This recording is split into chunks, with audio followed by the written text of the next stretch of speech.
City sa Capas. Aabot sa halos 300 pamilya ang nakatira dito sa Sitio Binyayan. Ang problema, lahat ng mga bahay at strukturang nakatirik dito ay maapektuhan at posibleng mawala dahil sa itatayong Pax Silica. Isa sa madadamay, ang bahay at 3 hektaryang sakahan ni Jeffrey. 5 pa naman ang anak niyang nag-aaral. Babayaran nga, hindi naman po sapat. Ang pera po, sagli lang po maubos. Hindi katulad po ng lupa, hanggang talagang ikabubuhay mo po sa iyong pamilya. Hinaing pa ng barangay, walang public consultation na ginagawa ang Business Conversion and Development Authority o BCDA para sa Pax Silica. Nagpapadala lamang daw sila ng mga sulat sa mga maapektuhang residente. Nagbigay na rin ng listahan ng mga pamilyang inisyal na matatamaan. Ang ginagawa po kasi ng BCDA is dumidiretso siya sa mga farmers, hinihikayat na ipabayad na lang yung lote nila o yung lupa nila dahil pag hindi, kukunin nila na walang bayad. Isa pa sa inaalala nila ang kakailanganing malaking supply ng tubig at kuryente para sa Pax Silica. Ngayon pa nga lang daw, 3 beses kada linggo na silang nawawala ng kuryente. Mismong lokal na pamahalaan ng Capas Tarlac kung saan nakatayo ang New Clark City, humihiling ng dialogo mula sa BCDA. Halos ganito rin daw kasi ang nangyari sa waste to energy facility ng BCDA sa lugar. Toxic ang i-discharge nito. Saan mapupunta ito? Will there be noise emissions or emissions sa atmosphere?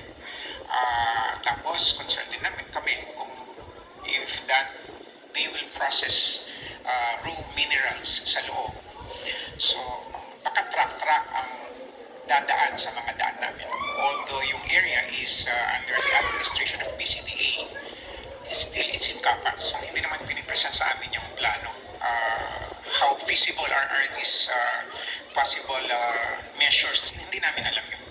Sa huling panayam ng programang Ted Filon, DJ Chacha kay PCDA CEO at President Joshua Bingkang, iginiit na ang New Clark City ay itinayo bilang Special Economic Zone na ang Pakay maging Industrial Development Area. Ito po ay public property na po. Nakatitulo po ito under BCDA. So, title na po ito as public land. Pangalawa po, ito pong napili naming lugar ay wala pong ancestral domain title na makukuha para sa mga indigenous people. Sakali man daw na may maapekto ang magbubukid, handa raw silang suportahan.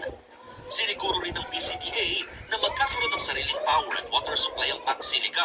Habang tiniyak naman ng DNR na mahigpit nilang babantayan ang pagsunod ng Pax Silica bago mabigyan ng Environmental Compliance Certificate. We will definitely not sacrifice the environment para dito sa Pax Silica na to. And I'm hopeful sa laki po ng mga investments na mapasok po dito, they will ensure that environmental compliance is strictly observed.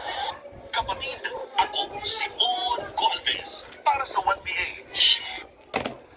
Okay, base sa mga narinig natin, normally ang Capas Municipality ay mandato nila protektahan ang kanilang residente, ang constituent, at ang kanilang territorial area. Now, kung yung territorial area nila na nasasak ng BCDA, ganun pa rin yun eh. Unang-una, kung kailangan nila ng permit, lalapit sila sa Capas. Kung kailangan nila ng permit, lalapit sila sa DNR. So therefore, para maiwasan ang tunggali, ay pwede nilang pag-uusapan. Now, kung hindi nasusunod at hindi nagkasundo, mayroon naman tayong Supreme Court. Supreme Court will decide ano ang ating gagawin. National government, wag naman yung i-insist na kayo national government. Kaya tayo nagtatag ng local government, ng barangay captain, municipal at governor, ay respetuhin ang kanilang mandato sa taong bayan. Ganun lang yung kasimple. Huwag nating abusuhin. Pag nag-abuso tayo, dadami ang kalaban natin, dadami ang NPA. Be reminded, ang 7 Infantry Division, ginawa namin ng paraan sa time namin yan na mawala ang mga MP sa lugar na yan. Pag pumasok ang makakaliwa, mas matindi ang magiging problema ninyo. Tandaan nyo yan. Unang-una, mahihirapan na kayo. Dahil well organized. Pangalawa, panibagong CMOA natin dahil magkakaroon ng NPA dyan sa lugar na yan. Magde-develop. Salamat. Ng Kapas Tarlac, si Lieutenant Colonel Owen Avenido, Commander ng Camp Ernesto Ravina Air Base o SERAB, bilang persona non grata matapos ang magkakaisang boto ng konseho. Ito ay kaugnay ng mga reklamo ng mga residente at katutubong aita sa mahigpit na pagpapatupad ng mga polisiya sa loob ng kampo na umano'y nakakaapekto sa kanilang pamumuhay at access sa mga pangunahing serbisyo. Iginiit naman ng Philippine Air Force na mananatili si Avenido sa kanyang pwesto at nilinaw na ginagawa lamang nito ang kanyang legal na mandato.